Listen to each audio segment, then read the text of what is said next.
All right, Chapter 12. This is part 1 of the Chapter 12 lecture, part 1 of 3. In Chapter 12, we discuss medication administration, including accessing the circulation via intravenous IV or intraosseous IO routes. In this chapter, we're going to cover a lot of skills, a lot of concepts. There's a lot of information here, and you are strongly suggested to have read your textbook prior to viewing this. This is no complete replacement to actually reading the textbook. There's so much information in there that you need to not only listen and watch the lecture, but to fully read the textbook. The education standard that applies here is that the AEMT will apply fundamental knowledge of medications in the AEMT scope of practice to patient assessment and management. The objectives, you'll define the key terms, explain the medical direction mechanisms that AEMTs may use, advance AEMT practices that are necessary in regard to medication administration safely, differentiating between enteral and parenteral routes of drug administration, describe the following routes of medication administration: inhaled, intramuscular or IM, intraosseous infusion in the pediatric patient. We will also look at intraosseous infusion of the adult patient. However, that's in a separate lecture, which is Appendix 3 in your textbook.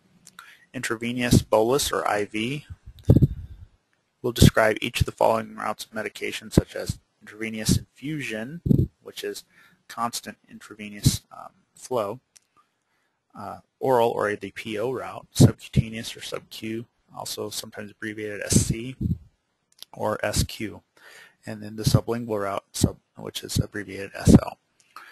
Will properly interpret verbal and written drug orders, use of proper abbreviations and terminology in respect to drug administration, calculate doses from drug orders, including proper use of the metric system, explain the concept of medical asepsis, demonstrate the following skills under supervision, which we'll of course do these on our first skills day: administer drugs by small volume nebulizer, administer nitrous oxide, assist the patient in the use of a metered dose inhaler, intramuscular injection, intravenous access,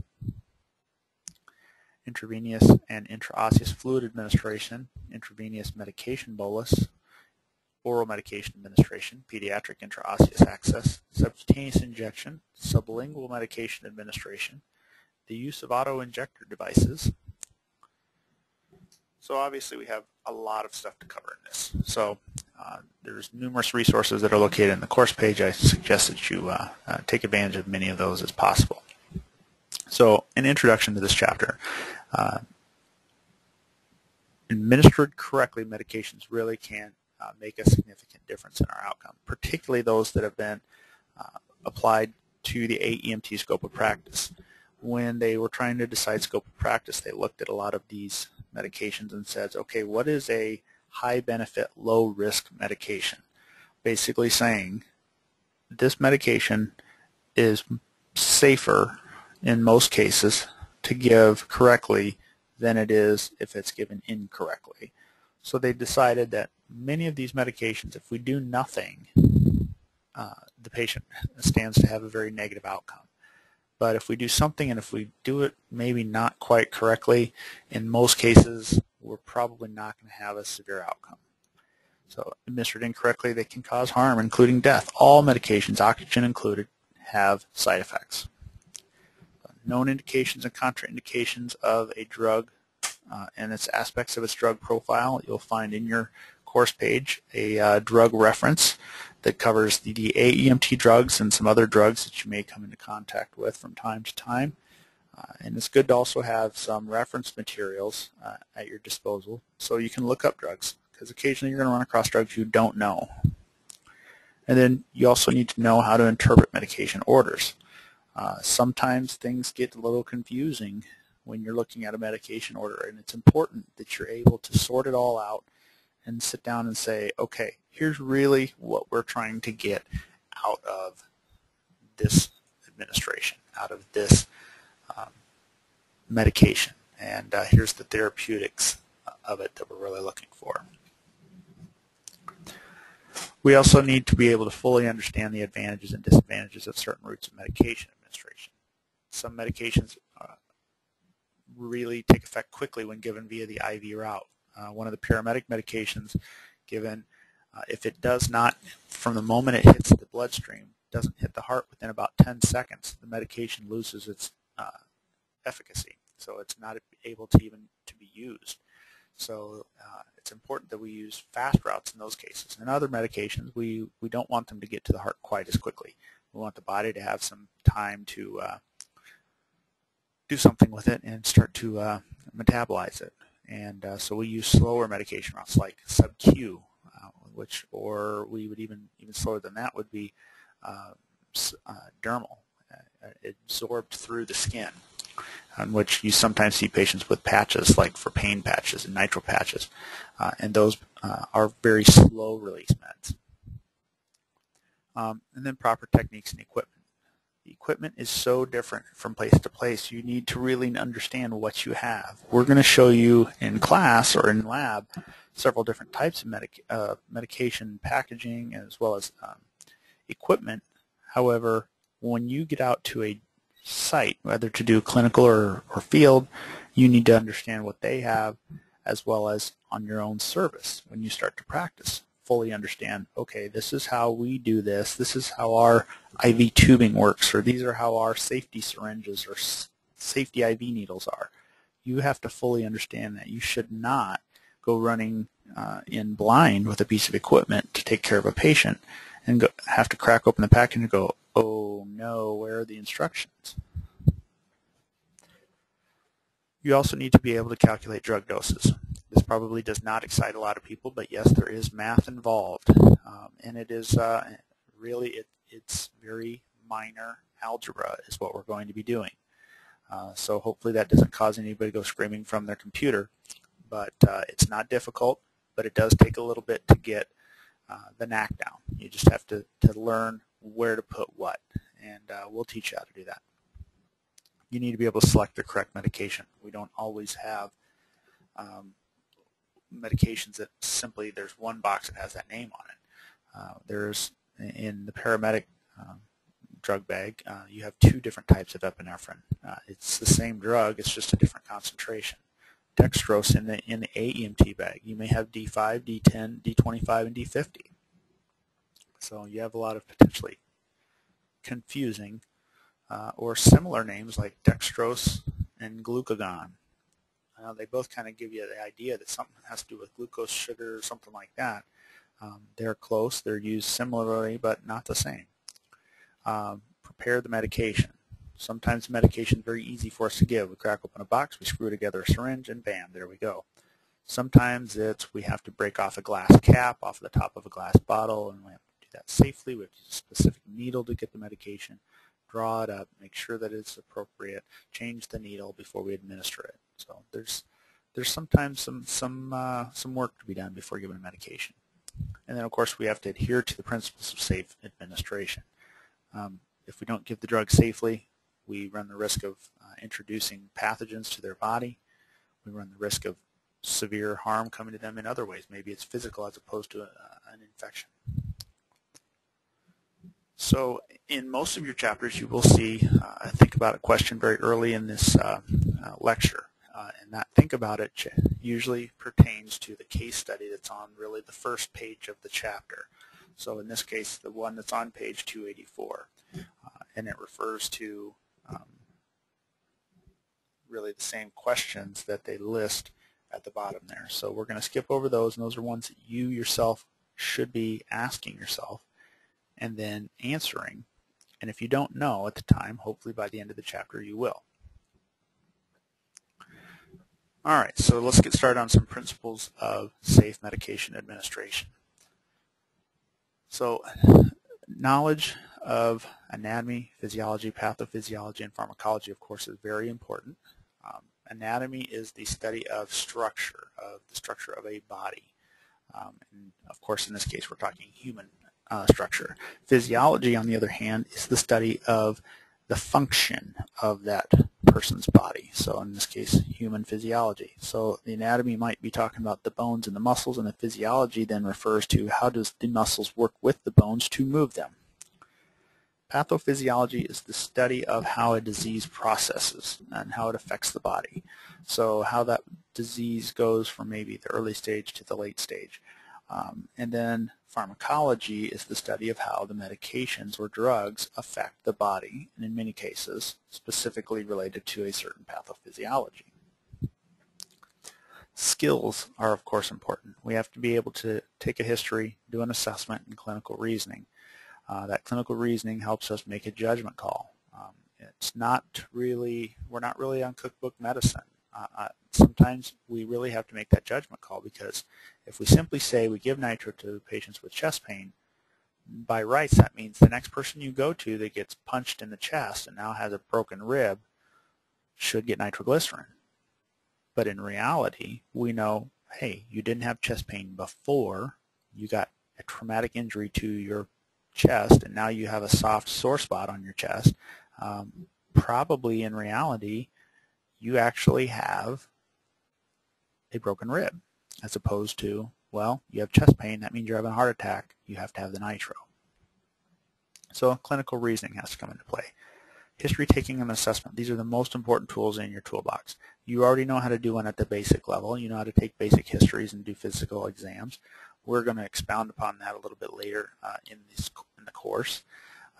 For now, you will rely a little bit on what you know from the basic level, and then we're just going to attach some skills to it that you haven't been able to use in the past. And then as we progress through the course, we get to history taking, we get to assessment, we get to the individual emergencies. You'll be able to then apply these new skills to those areas. So what are the most common types of medication administration errors resulting in death? Most of the time it is a calculation or an oversight issue. Somebody tried to do a quick calculation, they didn't maybe have somebody help them out, double check them, and they administered 10 times too much medication or 100 times too much medication. They thought that they were supposed to draw up 0.9 cc's of a medication, or that's what they're supposed to draw up, and instead they drew up 9 cc's of a medication. They used a 10 cc syringe instead of a 1 cc syringe. So it may to us seem, oh well, that should be obvious, but sometimes in the heat of the moment it becomes a little hairy. We need to know the phases of drug administration in which errors can be made. So giving the drug, giving the drug order, transcribing the drug order, administering it, including its dosage and route, monitoring our patient, and then documenting it. So the phases of the administration we're going to touch here. Giving a drug order. Sometimes doctors are in a hurry. They may be giving you an order that doesn't make sense, and as a prudent and responsible professional that you are, it is your duty to repeat it back and question it if it doesn't make sense. So the doctor might say, give the patient 4 milligrams of nitroglycerin. The dose of nitroglycerin is 0.4 milligrams of nitroglycerin, not 4 milligrams. So 4 milligrams would be a 10-time overdose. So if you would get something like that, it is your duty to clarify it. Transcribing an order. Sometimes a nurse gets a verbal order from a doctor over the phone, or it could be you getting a doctor's order over the radio or the phone, and you write it down. You need to write it down. After you've written it down, you read it back as you've written it down and have them confirm, yes, that is what I want you to give. So, and again, if it doesn't make sense, question it. Administering the drug, including the dosage and the route of administration. Sometimes we're ordered to give a drug a certain way, and it's actually not compatible with going that route. So if you're given that order, you need to stop and double check it. Patient monitoring. We obviously need to monitor our patients. The nice thing about EMS is generally we're sitting right next to them, so we can keep a good eye on them. But should we get into a situation and the patient is starting to deteriorate and we do nothing about it, we are are going to be in a world of trouble. And then, of course, document. You need to document. Anything that you did needs to be documented, and it needs to be documented in detail, because should something bad happen, and this comes back and they take you to court, and it's incomplete or it is erroneous, you're probably going to hang. So we have the 6 rights of medication administration. And those 6 rights are fairly standard. Depending on the textbook, you might have some places say 5, some 4, some 7, but 6 is pretty middle of the road and pretty standard. So the 6 rights that we discuss in medication administration include the right patient. So in a situation in which you maybe are working in an emergency room or a clinical setting, you very well could be taking care of 2 or 3 or 10 patients. You got to look at, we'll take for example a nursing home nurse. A nursing home nurse maybe has 50 patients that she's responsible for in a shift because she's got a couple of aides that assist her, but technically him or her is the person that's responsible.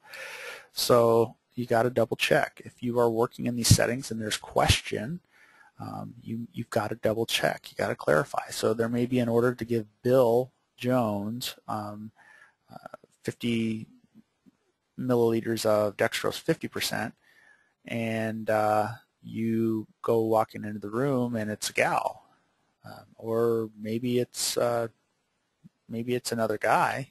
If you have not ever laid eyes on that person and don't know, hey, this is not Bill Jones, you can give that wrong drug to the wrong person. So a lot of times hospitals are confirming by looking at the patient's wristband. Is this in fact who it is? If the patient's alert, ask them. So your name is Bill Jones, right? Your date of birth is this, right? So that's helping to protect. Sometimes also it is this the right drug for the patient? So, and when we say right drug for the patient, it kind of rolls us right into the next medication. The next one is right medication. So did I pick the wrong one? Did I pick the right one? It said epinephrine 1 to 1,000, and you grabbed an epinephrine out of the cabinet, out of the bag, and come to find out it's the epinephrine 1 to 10,000 concentration, which is less concentrated than 1 to 1,000, but it's not going to have the same effect, because if you're giving it the same way you would give the 1 to 1,000, you are not going to see near the effects that you were hoping to. So double checking the medication. It's always good to have somebody else around to help you out to look at these things.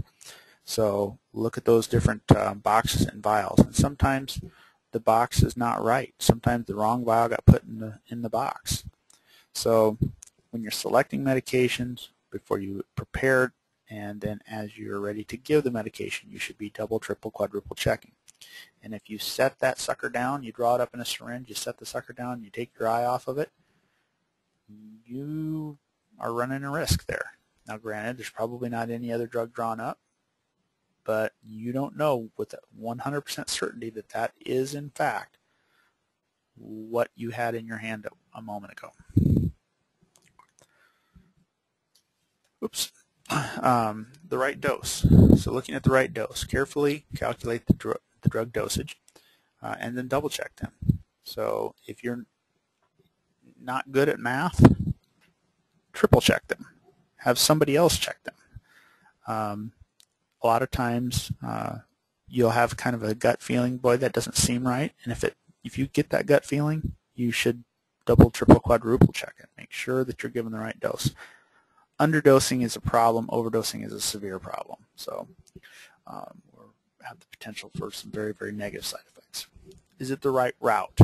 We're going to learn all kinds of different routes, and sometimes giving a drug a certain route that is not intended for has potential to cause great harm to our patients. So we'll take, for example, dextrose 50%. D50 is what we commonly call it, is a very, very, very concentrated sugar. It has to go in the IV and the IV only. So in the IV, it can be basically kind of picked apart, and then when it's delivered then to the various tissues, it's been diluted out and started to be used up because the insulin and whatnot is found within the bloodstream. if we would give dextrose 50% in a sub-Q, basically a shot between the layers of the skin, it is so concentrated it will rob all the water from the surrounding cells and it will destroy those cells. So if it is given the wrong route, that patient runs a risk of developing a large gangrenous, ugly, black sore or wound in their arm, leg, whatever, and it's all because it was given the wrong route. Sometimes we have a bad IV and some of it leaks out and it even causes problem. Is it the right time? Some drug dosages are repeated ever so often. A primary example, nitroglycerin. We typically will give nitroglycerin a maximum of 3 doses up to 3 doses at an interval of about 5 minutes apart. Depending on your protocol, could be 3 to 5, could be 3 to 7, something like that. But is it the right time? Have you just given that drug and now you turn around and have to give it again? Is it going to be too much? Also, is this appropriate setting to give this? And then the right documentation. You have to document. If you're not hanging paper on this, you're sticking your neck out. You have the risk of this coming back to haunt you. So be very, very careful that you document appropriately. So some medication safety considerations. Packaging, labeling, storing and dispensing, as well as administering. Number of things. Packaging. Not all packaging makes it easy and quick for us to administer a drug. Packaging for something like an epi auto-injector, it's very simple. You pop the cap off of the little tube it comes in, you pull the safety off, and bam, you're ready to deliver. Whereas something like epinephrine in an ampule, same drug, used for the same thing. However, an ampule is a bullet-shaped, completely glass, one-piece glass package that you have to clean the neck of the ampule, use caution to break the neck off the ampule, so you essentially are crushing glass almost, and using a very specific type of needle to draw this up, and so it's a little bit more of a process. Packaging doesn't always make it safe and easy for us to do that. So a good example when we talk about the ampule, if we don't use something called a filter needle, we can actually have little tiny chunks of glass we draw up into the syringe and then administer to the patient. There's a needle with a filter built in the middle of it that will block out any of those chunks of glass. So, and we change that needle before we give the medication to the patient. Labeling. It's possible somebody took a couple of drugs out, they were looking at them and went to go put them back in and they stuck them back in the wrong box. Or maybe you're used to it being one color and maybe the box is normally purple and now you've gotten a different type, and so somebody has maybe they didn't mention it that we've changed brands or we've changed types, and now instead of a red label you've got a green label, and you're looking for that red label. Or you grab the red label and it's actually now something different. You have to be very cautious. You have to read very closely. So you read the outside of the box, you read the actual glass or plastic piece that has the medication in it. Make sure it is the correct stuff. Storing it. When you're storing medications, you have to be careful that, number one, they don't get broken and destroyed. Things like aspirin, not usually a problem because they come in a nice little plastic bottle. Things like nitroglycerin doesn't get along with anything. It's not friendly with the air, it's not friendly with heat, it's not friendly with sunlight. So that's why it comes in a darkened package. So if you transfer all your little nitro pills into just a nice little clear cup that has no lid on it, you are essentially causing your nitroglycerin to break down every moment it sits out like that. So also, do we have glass? If we have glass, it's possible that it gets broken when we're throwing things around in the back of the truck. And then not to mention, how is your station? Is your garage air conditioned, or is it well heated? If it is not, you are going to start to break down medications. So it's going to cause potentially subpar therapy. dispensing medications. When you're getting them out, you're getting them from either the machine or from the storeroom, and then as well turning around and getting the medications and getting ready to give it specifically to the patient. So if you're getting ready to hand it off to the patient, you got to make sure you've got the right stuff, the right amount, and then the administration itself. Of course, you can mess this up in many different ways. So we got to be thinking about these things often, making sure we're being completely safe. So this Think About It Now gives us another moment to reconsider what we've just gone over. And medication shortages and substitutions are occurring very frequently. Oddly enough, things like dextrose 50%, which is sterile sugar water, is routinely on the shortage list. So we have to be thinking, how do we get around this? And that's discussions we have to have with our medical director. Packaging and concentration may have changed since your last administration of the medication. Hopefully your supply person is on top of it enough that they're telling you, hey, look, we got a different brand of albuterol in, and it is in a green label as opposed to a purple label. Most of the packaging for emergency drugs is pretty consistent in the colors they use, but not all. And then never assume that the box matches the vial. We mentioned that. Routes of drug administration, enteral versus parenteral. So enteral drugs access the vasculature of the gastrointestinal system, where drugs enter the portal vein circulation. These can be liquid, solid, or semi-solid. So what that is saying is these are drugs that are administered through your GI, your gastrointestinal, and then they're picked up from there and moved on, just like taking a pill in most cases. When you swallow a pill, it takes 15 to 20 minutes for it to start to take effect, and so on and so forth. And it's because it has to be broken down in the GI system, picked up by the bloodstream, and then taken usually to the liver first for processing. Parenteral means besides or bypassing the gastrointestinal tract. These can also be liquid, solids, gases, semi-solids, but the parenteral should make you think. Par means beside, so beside enteral. Enteral, if you think of another word for your insides, it's called your entrails. So that is the way that it is most commonly referred to as the enteral route. Now parenteral, there's several different routes. We have percutaneous, and a percutaneous route then is injected through the skin, whether that's IM or sub-Q or even ID, which is intradermal, so into the muscle, into the fat, or in between the layers of the skin is percutaneous.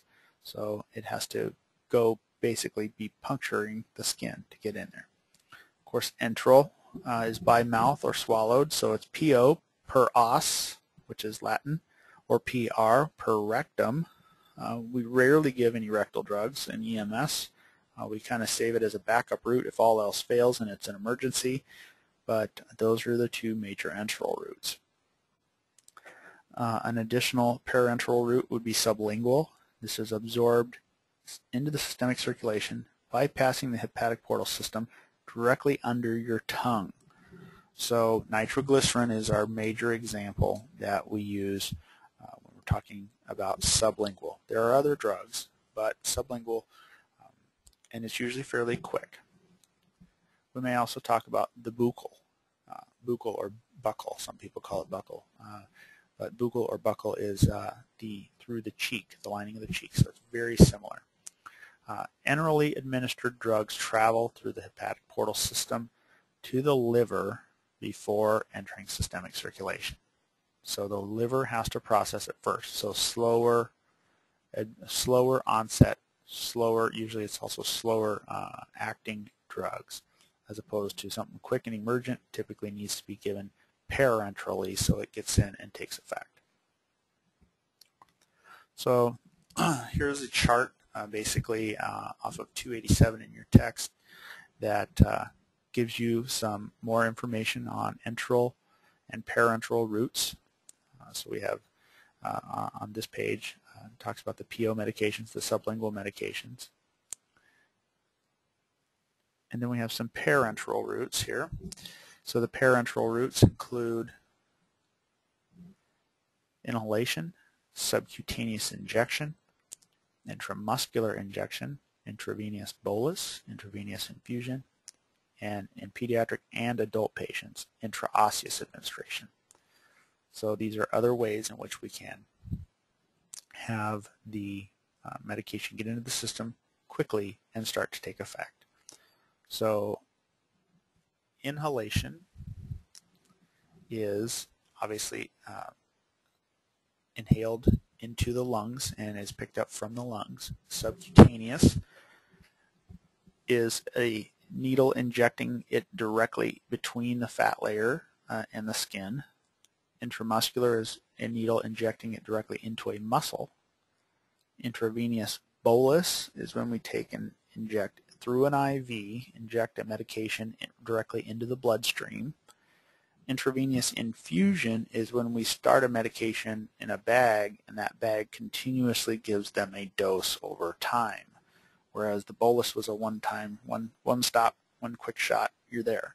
Intravenous infusion is over minutes to hours to days to weeks. So, and intraosseous is accessing the vascular system via the bone marrow cavity. So we can take and put a needle into the bone marrow cavity. Usually it's done on the shin, but there are other places it can be done in both the pediatric and the adult populations. So this shows us an example of a subcutaneous injection. And if you look, you can see it's a 45-degree angle to the surface of the skin. You've introduced your needle then through that epidermis, which is your outer layer of skin, your dermis, which is your active working living part of your skin, and then gotten to the layer of fat between your skin and your muscles. And that's the subcutaneous layer, and that's where that medication is going to be injected. It will be picked up by bloodstream in a slower fashion and then distributed to where it needs to go. Conversely, we have the intramuscular or IM injection. You see that the needle is positioned 90 degrees to the skin, and we inject through the epidermis, the dermis, and through the subcutaneous layer into the muscle. And that muscle has a better vascular system, and it's going to be a little bit quicker to be picked up and moved about. So the time to onset of action of a parenterally administered drug depends on the length of time it takes the medication to enter the circulation. So we mentioned that sometimes we have things that take a long period of time to get there, and usually that's the actually going through the enteral system. Parenterally, we could also say that going, say, through the skin, being absorbed through the skin, would be even slower than sub-Q. So if you have to do a topical drug, it's a very, very slow. And then, of course, subcutaneous IM is a little bit faster. IV is the fastest. IO is about as quick. So we can take a look here at a saline lock. This is an IV. There's an IV under all that tape there, but we just chose not to hang a bag on it.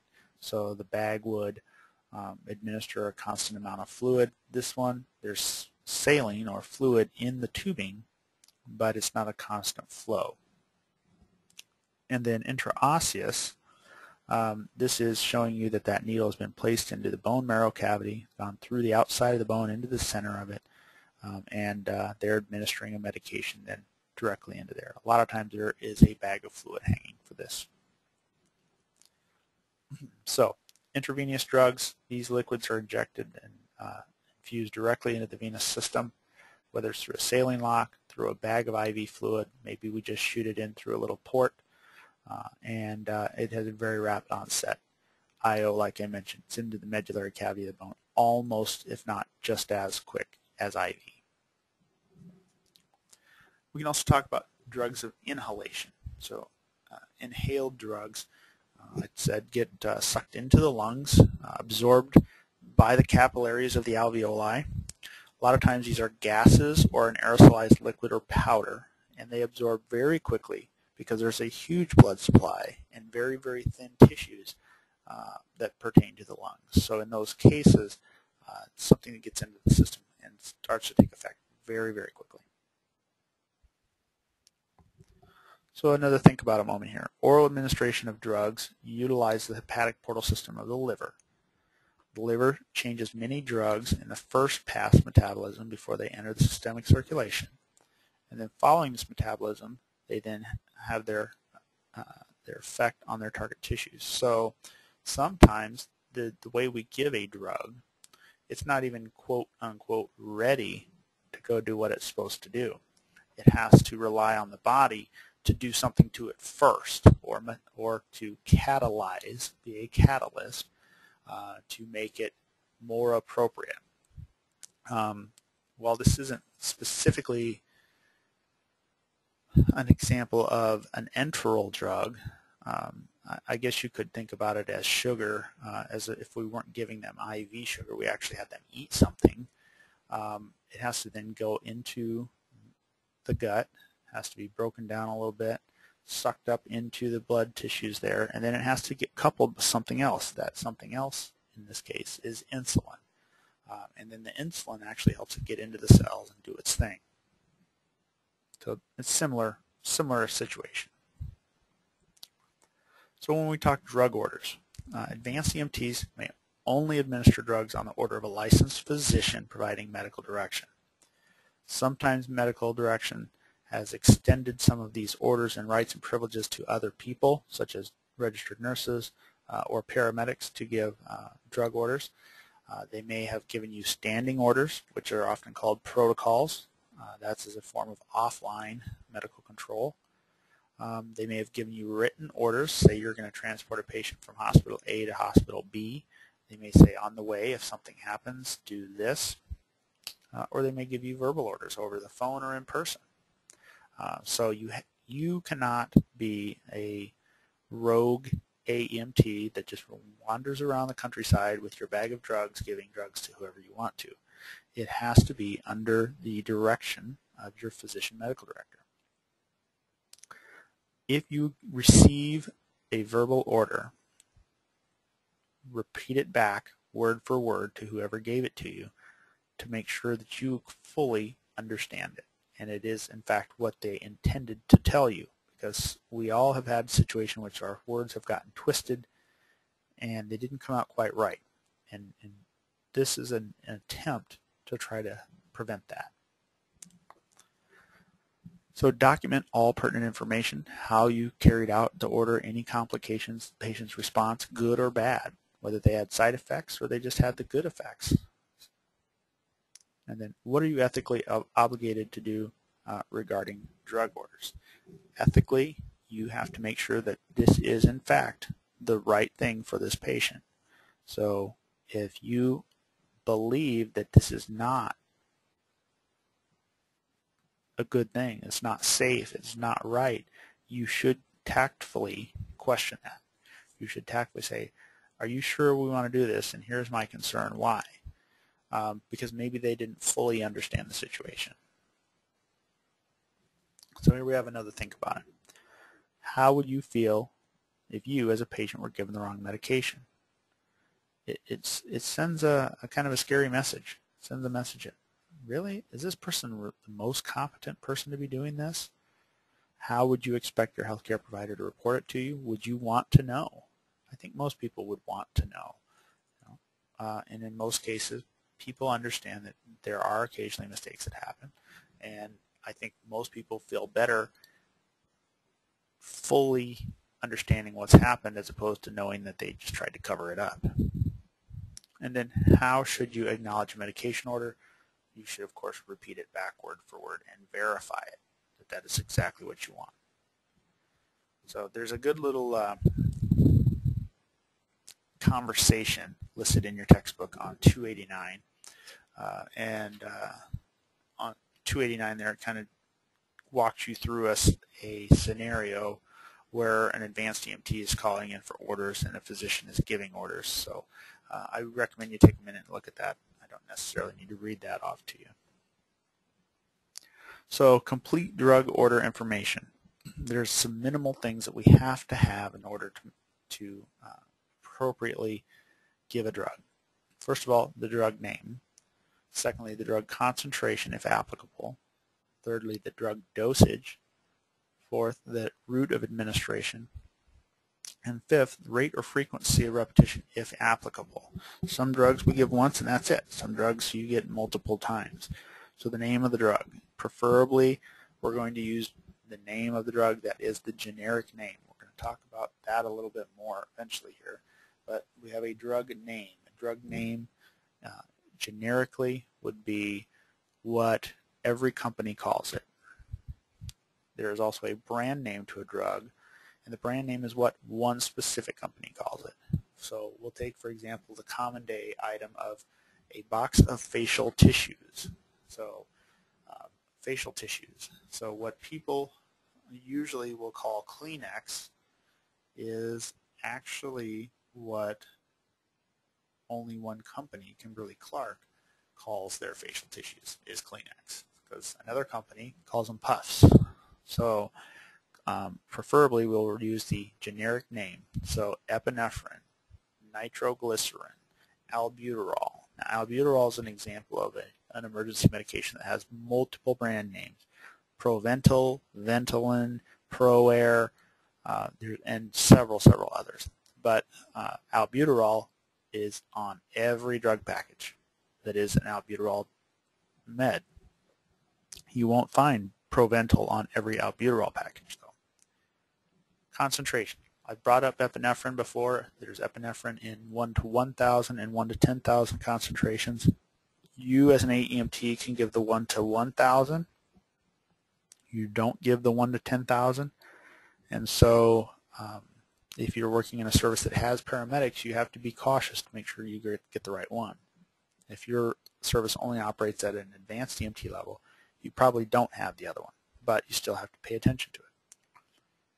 Drug dosages. So if you're going to give a specific drug dose, you need to be able to say, how am I going to get there? Because sometimes they're giving you a medication order in a milligram, and you have to figure out how am I going to give a milligram of this drug, because we can't physically give them a milligram. It's not a tangible thing that we can see and hold and touch. We have to convert it into something that we can see and use and touch, and in that case, in most cases, it is milliliters, because that milligram or 10 milligrams or 100 milligrams or grams or whatever is suspended in a certain amount of fluid. The route of administration. Some drugs, one of the drugs you're going to give is called Narcan, or naloxone is actually an appropriate generic name. Naloxone can be given almost any route you can imagine. There are oral versions of it, IV, sub-Q, IM, and you can shoot it up their nose. They can take a pill. I mean, so there's so many different potentials. And so that is one thing that you really have to consider is this the right route? Whereas if you're talking about another drug like nitroglycerin, the nitroglycerin that we carry can only be given under the tongue. It will absorb through the skin occasionally, but it's not as effective as if it's absorbed under the tongue. So route of administration is key, as well as rate or frequency. So nitroglycerin, again, we can give it a max of 3 times at a rate of every 5 minutes or so. So you got to be able to pick out all of these things. Now, a lot of these things are going to be second nature. You're going to know about these drugs, but it is still your responsibility to know, hey, do I have every piece of information that I possibly could need to give this drug? Standard abbreviations and standard terminology. Using standardized abbreviations helps to avoid confusion. It is easy to mix things up when we're talking drugs. IM and IN. If I say those too quickly, IM or IN, they almost sound the same. IM means shoot it in their muscle. IN means shoot it up their nose. So it's important that we have a full understanding. We also use a leading zero before doses that are less than 1. So zeros are not used with whole numbers. We'll take, for example, the nitroglycerin dose is 0.4 milligrams. So 0.4, that tells us it's less than a whole milligram. That 0 helps us see, that is a very small amount. Whereas, and it helps us know, hey, there is a decimal there. Where if we stick a 0 behind something, 4.0 or 40 would look very similar. If we just happen to skim past that decimal point, we would give them potentially 10 times too much. So if there's a fractional dose, it gets a 0 before the decimal. If it is a whole number, it does not have a trailing 0. So it would be 25 grams of D50, not 25.0 grams, but it is 0.4 grams or 0.8 grams, 0.8 milligrams of naloxone. So some abbreviations have fallen out of use, so only use standardized abbreviations within either the standard of care and or your service or institution. So, and if you do not fully understand the drug order, you have got to get clarification. So there is no shame in asking for clarity.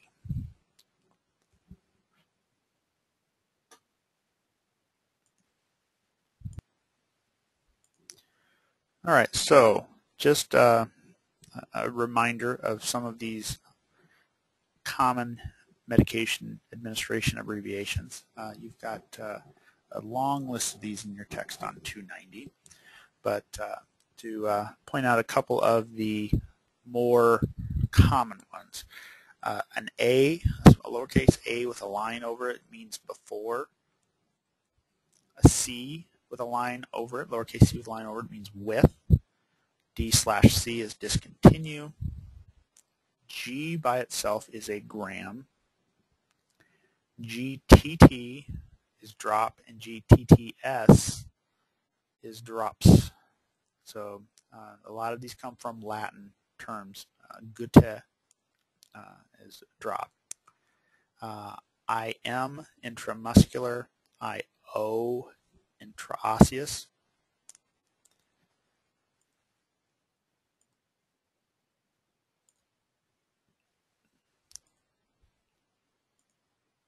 Oh, interesting. There we go. IV is intravenous.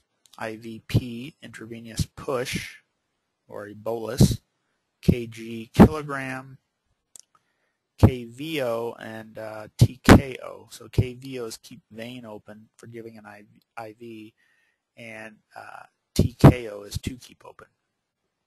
An uppercase L is liter. MDI is meter dose inhaler. MCG is microgram. MG is milligram. MIN, of course, is minute. Lower M, upper L, milliliter. And KA is no known allergies. And KDA, no known drug allergies. So NKA is more broad. You may also see NKMA, no known medication allergies.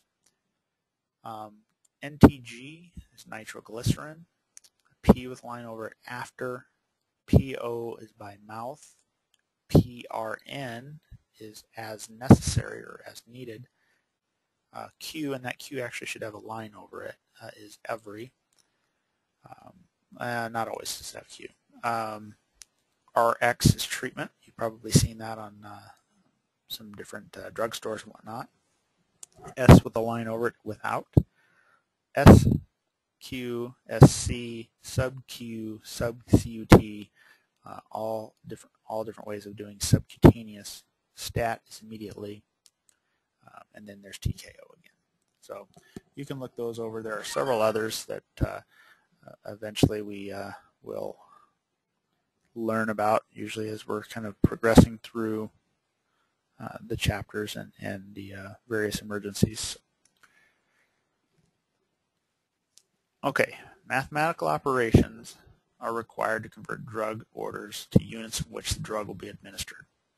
We do all of our calculations using metric units, meaning the biggest meaning of this for us is we're used to pounds and patient drug dosages are figured in kilograms. So that's something that we have to learn. Also, if you're not completely comfortable with the metric system, this may be a little scary, but metric system is base 10, so things progress in multiples of 10. So say from a gram to a milligram, you have 1,000 milligrams in a gram, but you have centigrams in there, and you have decigrams in there that are 10 apart. So a decigram is a tenth of a gram, a centigram a hundredth of a gram, and then a milligram a thousandth of a gram. So, and it goes upwards as well. So we have decagrams, we have heptagrams, and we have kilograms. So it uses a sliding 10 scale. So we have to be at least a little bit familiar with that.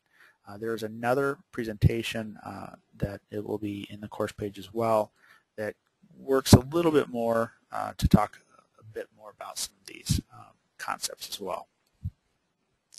So to look at the drug dose calculation, we often have three major forms of matter that we are concerned with. If we're talking about weight of a solid subject, a solid item, we're talking about mass or grams. We're talking about a volume of generally a liquid subject or item, it is a liter, and length would be a meter. The commonly used terms and the common multiples of those terms are located here on the slide. Now this is kind of maybe a little scary looking here for you, but if you look and you see micro, milli, centi, and kilo. So what you have to realize is between the last column on the right and the second to last column on the right is where your base unit sits. So right there between kilogram, and there's an empty space there before you get to milligram, between the empty space and the kilogram is gram. On the right side of centimeter, between centimeter and the empty space under the thousand column is the meter. So all of those base units fall what should be in the second to the last column between the 1/100th and the 1,000. So if you shift X amount, you will get those various gradations. So 1,000 times a gram is a kilogram, or 1,000 times a milligram is a gram, or 1,000,000 times a microgram is a gram. So that's, and like I said, there's another presentation that kind of clears this up a little bit better for you. So prefixes are used with multiples and submultiples. Whole numbers are placed to the left of the decimal without a trailing zero. Fractions are represented by place values to the right of the decimal. So in American terms and imperial measurements, we're talking about 1/2. 1/2 in fractions equals 0.5 in decimal. So how can you get there? How does that happen? If you don't recall this, you take that top number and you divide it by the bottom number. So the numerator divided by the denominator. 1 divided by 2 gives you 0.5. So that's how you get to the decimal, if you can't remember that. If you have, say, a mixed number, so 1.5, you have to take 1, which is 2 halves, and add it to the 1/2 you already have there, so you would end up with 2 halves plus 1/2 equals 3 halves. So 3 halves divided by 1/2, or the 2, is going to be 1.5. A few customary metric equivalents that we have to think about, because we're used to the customary or the imperial units. A teaspoon and a tablespoon. We talk about those a lot. We have those in our kitchens in most cases. Teaspoons are 5 milliliters. Tablespoons are 15 milliliters. So if you can remember that a teaspoon is 5 milliliters and a tablespoon is 3 times that much, you can put 3 teaspoons into a tablespoon. You can remember that it's 15 milliliters. A fluid ounce is roughly 30 milliliters. So a fluid ounce is 2 tablespoons. A quart is very, very close to a liter. 1,000 milliliters, remember, is a liter. So 950 milliliters is 1 quart. Very, very close. A gallon is 3.8 liters. Remember, 4 quarts to a gallon, so 4 times the 950 gets us that 3.8 liters. So they're also very close to a 4 liter. So 1 inch is 2.54 centimeters, and 1 pound is 0.45 kilograms. It's usually easier to go the other way if you have 1 kilogram is 2.2 pounds. So the inch we're not as concerned with, the gallons and the quarts we're not as concerned with, but the pound we're very concerned with. So we're going to have to do a lot of times figuring the weight off of the pounds. So that's something that we probably need to commit to memory. If you want to remember it, 0.45, a pound is 0.45 kilograms, or 1 kilogram is 2.2 pounds. So we'll take the easiest weight calculation possible right now. If you weigh 220 pounds, you divide that by 2.2, and it comes out you weigh a perfect 100 kilograms. So 2.2 pounds per kilo. 220 pounds is 100 kilos. All right, so some basic calculations. To find the amount of drug to administer when given a physician's order and the concentration drug available, we have to take the pieces of information, plug them into a formula to then come up with what it is exactly we want to give the patient. I often call it as the what you're looking for. So we're going to use fractions to compare the information that you know and the information that you've got to find out. And we usually do this by cross-multiplying and dividing. I'll give you a very easy one right off the bat here. So a very simple one would be if you have a jar of baby aspirins or a bottle of baby aspirins are 81 milligrams per pill or per tablet. So if you have 81 milligram tablets and you need to give the patient 324 milligrams, most of us can figure that out very easily in our head, saying, I just simply need to give 4 tablets. Well, what you did is you just found the tangible thing that we need to give to the patient, what you're looking for. So the number of tablets. Likewise, if I say you need to give 162 milligrams of aspirin, most people can right off the bat say, 2 tablets. I can give 2 tablets. And that's what we're shooting for. When we have a weight-based drug calculation, and we don't have as many of these at the AEMT level as we would at the paramedic level, but there are a few. Dosage calculated off the patient's body weight. The patient's body weight is always going to be in kilograms, and if we only have the patient's weight in pound, we have to take the pounds, divide by 2.2, and that will give us the kilograms. So weight-based dosage calculations, healthcare providers are not very accurate at estimating the patient's weight. If at all possible, we should ask the patient, and we can tell them we'll keep it a secret because we know ladies don't want to tell us, but we can ask the patient, what is your last weight, or what is it that you think you weigh? And I need it to be accurate so I can give you the right amount of medication.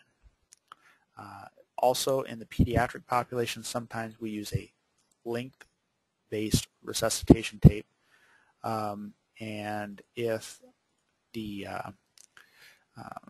patient is too large, then we got to try to ask somebody to try to get this. And you can get this if you're going to a nursing home. You can get it from the nursing home staff because those patients are weighed. All right, so here's some parts to an IV administration set. And these parts to the set, we're going to touch these in much more depth in the future here. So we'll talk a little bit more about that eventually. IV drip rate calculations, though, we still have something we still have to figure. So if we're going to figure an IV drip rate, we're going to calculate the formula. It includes the size of the drip set, and it's over amount of time. So a drip factor is the number of drops needed to infuse 1 milliliter of IV fluid. So if we are going to administer 1 milliliter of IV fluid, we have to know what that drip chamber or that drip factor is. There's actually 4 major drip factor sets. There are 10 drops per milliliter set, 15 drop per milliliter set, 20 drop per milliliter set, and 60 drop per milliliter sets. Not a lot of places are carrying 60 drops simply for the fact that they're not as useful as they used to be. They're not as widely used, but they are used for precise drug administration. So you may have a 60 drop set. If you need to give a lot of fluid fast, you want one with a small drip factor set number. So 10. The 10 drop set is going to get you a much more fluid much quicker than the 60 drop set. The 60 drop means it takes 60 itty bitty tiny drops to make 1 milliliter. The 10 drop set says I just need 10 slightly larger drops to make a milliliter. So a milliliter is the same size regardless. It's just how many little drips you put into it to make it. We're going to check the time over which the volume is to be infused before calculating the drip. We may also get this. Somebody calls us to give the patient a TKO or a KVO IV, and we need to know that that's approximately 30 milliliters per hour. And we may also have weight-based IV drip calculations as well. Not as common, but possibly in the pediatric population. We'll obtain the patient's weight, convert it to pounds, from pounds to kilograms, and then use that to figure our drip. Here's an example of an IV infusion pump. This one's common for field use. It's small and very compact, and it's actually a very nice piece of equipment to have, particularly for patients who are getting IV medication infusions. So when we're going to set our drip rate, we're going to adjust the flow rate of a calculated number of drops. So we may say that this patient, when we do our calculation, in order to get 125 mils an hour, we need 32 drops per minute.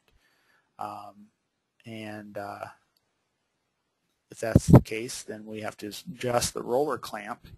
And if you want to look again at that picture we had on the PowerPoint there, but if you can see that on page 294 in your text, the flow regulator, which is up towards the top of the picture on the tubing, is the roller clamp. There's a wheel that slides up and down, and if you open it all the way up to the top, it runs as fast as possible. If you shut it all the way down to the bottom, you have clamped it off. So you adjust that to get that number of drops that you need. And an IV infusion pump makes that so much nicer in many cases because you don't have to, in many cases, do as much math. A lot of times it will do it for you. So, all right, to think about it. To test the accuracy of your math skills in a drug dose calculation, always use a calculator when possible to calculate drug doses. A lot of services will have cheapo calculators velcroed to the wall or something, so it's there in case you need to do it. Almost everybody has a smartphone these days, and or even dumb phones had calculators built into them. So you've got them capable or at your hands. That's going to wrap up part 1 of this chapter. We're going to talk more about medication orders and administration when we get to the next section.